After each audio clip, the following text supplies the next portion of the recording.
You ready to have your mind blown? Pookie did some digging.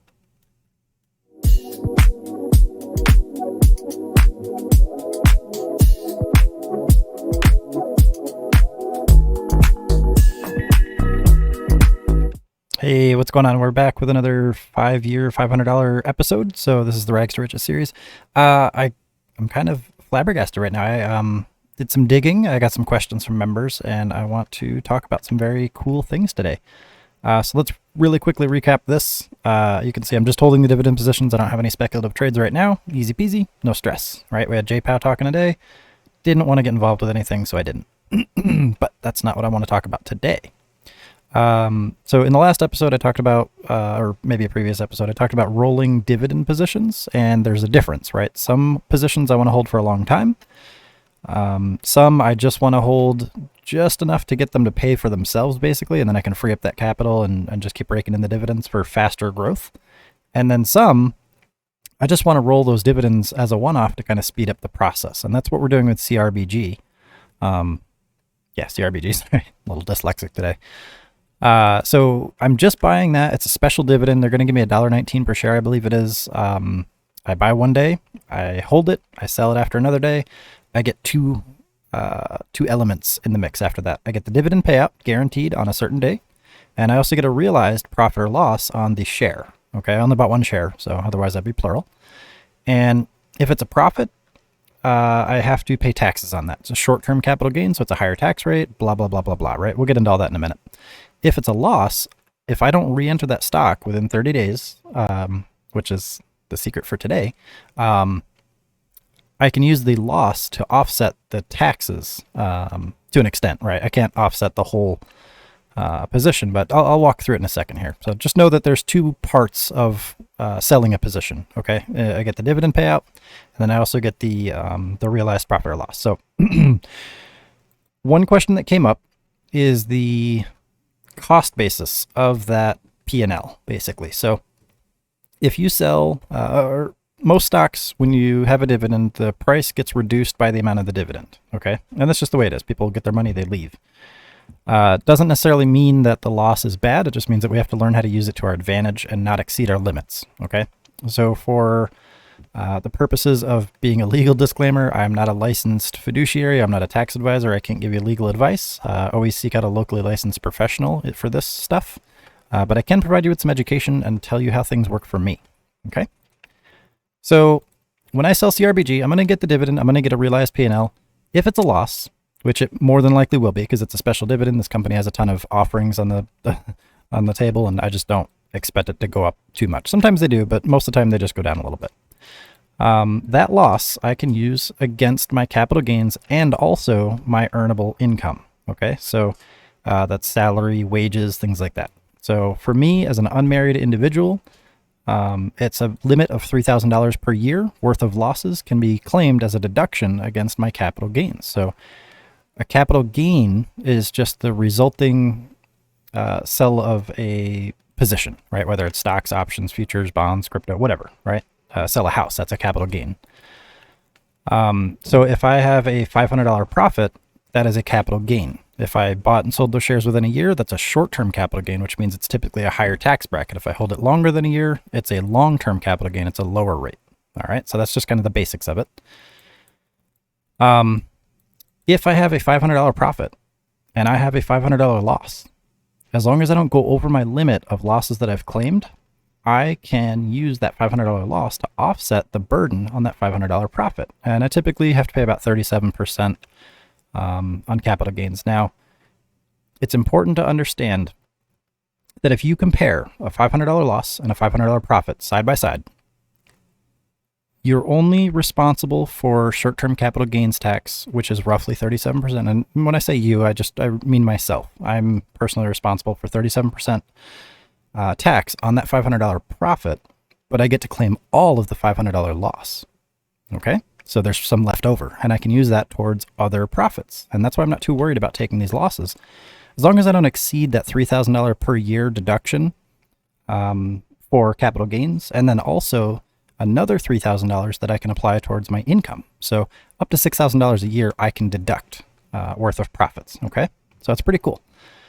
Now, There is something called the wash sale rule, and that was designed to limit the amount of tax advantages people get, specifically because it was being exploited. All right. So what the wash sale rule says is that if I buy a substantially similar position and sell it, I'm sorry, if I just buy it, basically, within 30 days of realizing a loss, I can't claim that loss on my taxes that year. Okay. And this is part of IRS publication 550. So let me just pull it up here. You can read through the whole thing. I did, and I made some phone calls, and it was pretty cool because I found a goodie for you guys. So we'll get into that in a second. So if the wording's a little bit tricky, but it is before and after that loss. So it's a 61-day window total. So it's 30 days before, the day of the loss, and 30 days after. Okay. So if you're someone who's constantly day trading and you're not changing your positions out and all that good stuff, a lot of your losses that you're realizing you won't be able to deduct. Okay. But there's a secret. Okay. And this is what they don't tell you unless you call your IRS friends. So let me make this just a little bit bigger here. And let me get that window up here.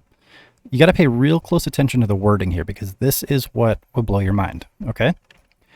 When you realize a loss and wash sale it, okay, whether that's you've already claimed a profit within 30 days or you re-enter the stock right after the loss, that stock becomes something known as disallowed. Okay. That doesn't mean it's disqualified.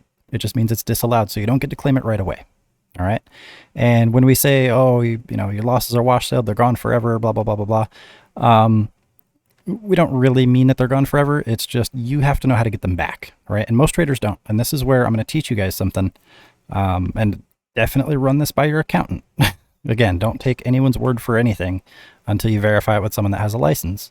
But this is what I do, and it's nice. So let's say you've racked up $30,000 in losses on SPY over the last 3 years. Okay, that's about $10,000 a year, whatever, right? When your losses are wash sailed, they're disallowed, but they're not disqualified. Now, the next part that nobody really seems to read is that the disallowed loss to the cost, the disallowed loss gets added to the cost basis of the shares when you rebuy the stock. Okay, and this is where it gets a little bit confusing because the wording, right? Basically, all it means is that when you realize a loss and it's wash sale, it's deferred. Okay. And that's really cool because when you defer it, you're allowed to chain them together. So if you've racked up $30,000 in losses on SPY day trades, for example, they're just sitting there waiting for you. Now, you can't just claim them all, right? Because A, you're going to violate the limits, and B, you're probably going to get audited real hard.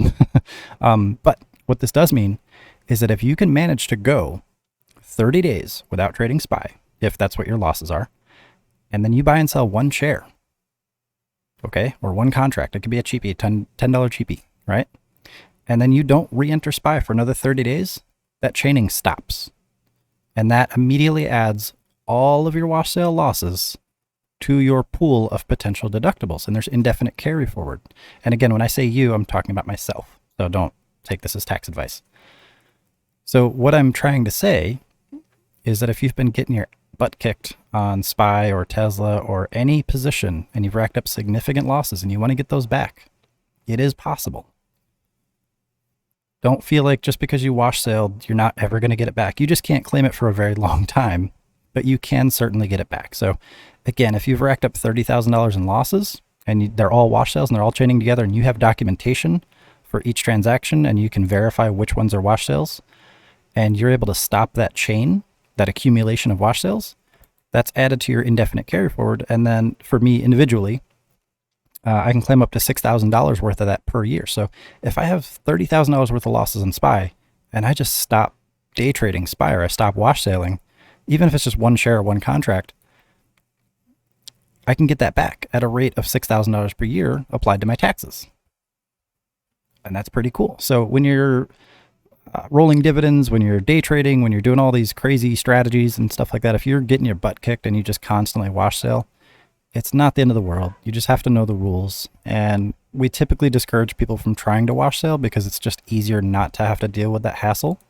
Of both, suddenly claiming a large number on your taxes or trying to and getting audited because you don't know how to do your taxes the right way. And B, just keeping yourself out of that realm in general. It's just not good practice to just keep getting in and out, in and out, in and out, because you want to be able to claim them that year so that it's more accurate results for your portfolio and your financial growth. So I'm going to end the stream here pretty soon, but I just want to walk through that one more time. Okay, so just top to bottom, capital gains, capital losses. If I have $500 capital gains and it's short term, I'm responsible for 35 to 40% roughly of taxes on that $500. If I have $500 in losses, I can claim 100% of that year, as long as it's not a wash sale. Okay, that'll leave me with whatever the difference is left over towards other capital gains, other income, up to a limit that the IRS establishes that I can claim every year. Okay, if I wash sale, that loss is not gone forever, but it has to be deferred until I stop wash selling. Now, the key point here is that most people, when they trade on SPY, if you end with a wash sale, it's gone. You can't re-enter that stock, even if it's a profit. If you just stop right there, all that chained money that you've lost, it's lost. So you have to trade it at least one more time as a non-wash sale. And again, when I say you, I mean me, in order to be eligible to claim those deferred losses on your taxes. And my taxes. I keep saying that, I'm sorry. So it's worth it to read the fine print on these things. And I made a phone call and confirmed this stuff with my buddy.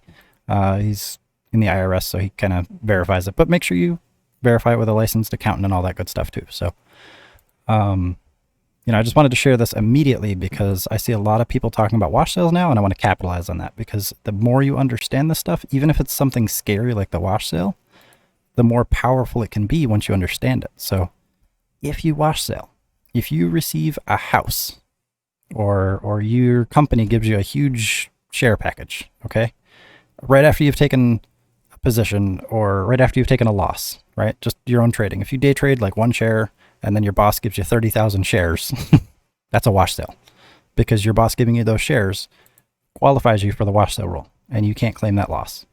But that doesn't mean it's gone forever. You just have to know the difference between disqualified and disallowed. So when it's disallowed and then added to your cost basis, it's just deferred. So it's not the end of the world. You still get it back. You just have to wait, and it's spread out over time.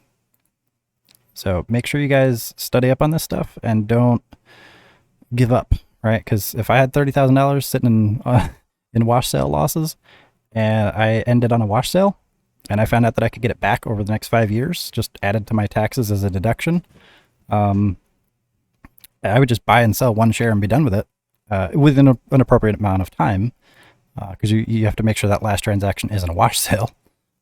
And then I would just start applying that to my taxes. Even if I didn't trade anymore, I would just get it back. So every little bit helps, and that's up to $6,000 a year. That's pretty significant, especially if you're doing this for a long time.